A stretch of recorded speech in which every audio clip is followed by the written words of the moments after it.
Thank you. Welcome back, Madame Lagarde, to the Econ Committee. And I want to welcome the consultations that you're going to have in Member States and your comments on housing, because I think they will form quite a part of consultation, given what our citizens are experiencing. We're now in the post-Brexit situation and trying to finalise the trade talks over a short period. And I wanted to ask you, how do you feel the banks in the Eurozone are prepared to deal with Brexit, particularly in a no-deal scenario? And secondly, how important do you think it is that we have close regulatory cooperation or alignment with the UK on financial services post-Brexit? The other question I wanted to ask you relates to the issuer limit in the quantitative easing programme, the 33%. And the ECB holds a significant portion of the bonds in issuance in some member states, such as Ireland, Portugal and Germany, and is close to reaching the issuer limit in these countries. How can the ECB ensure that these countries are not disproportionately affected by the 33% issuer limit, and that the ECB is buying what is justified by their capital key? Have you considered increasing the 33% issuer limit in the quantitative easing programme?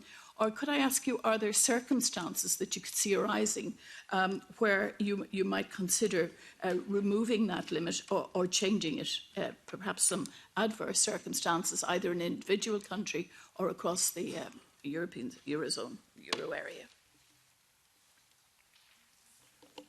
Thank you very much. First of all, on the post-Brexit situation, I just want to mention for you the fact that we at the ECB are prepared. We have taken actions and precautions, and we certainly have, with the Bank of England, the appropriate swap arrangements so that currencies in both euros and sterlings will be available and will not contribute to a situation of volatility or disruption.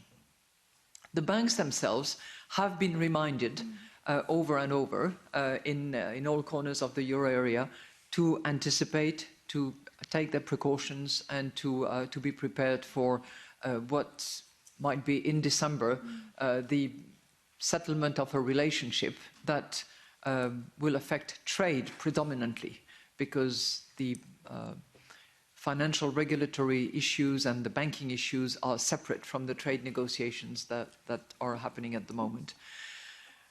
We are, in a way, lucky that Basel III is a harmonizing platform on which banks are regulated, according to which they are supervised. And we very much hope that the Brexit will not be an opportunity for a race to the bottom, and that the regulatory environment created by Basel III in particular will be respected to the letter and in spirit as well between the parties.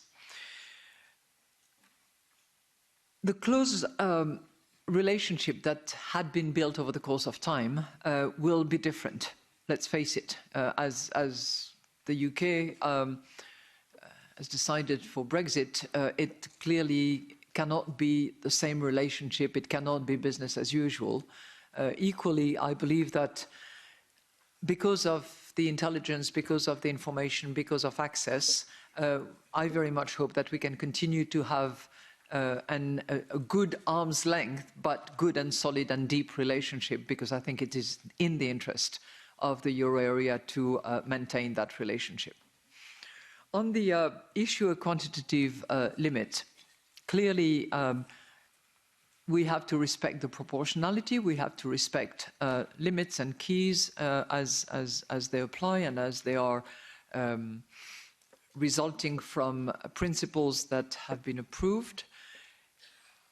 I really don't want to think of a circumstances where we would have to anticipate or examine whether or not limits have to be exceeded.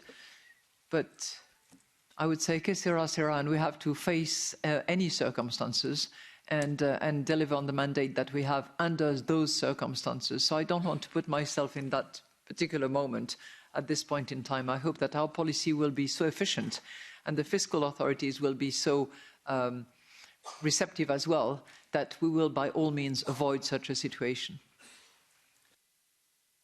Thank you. Thank you.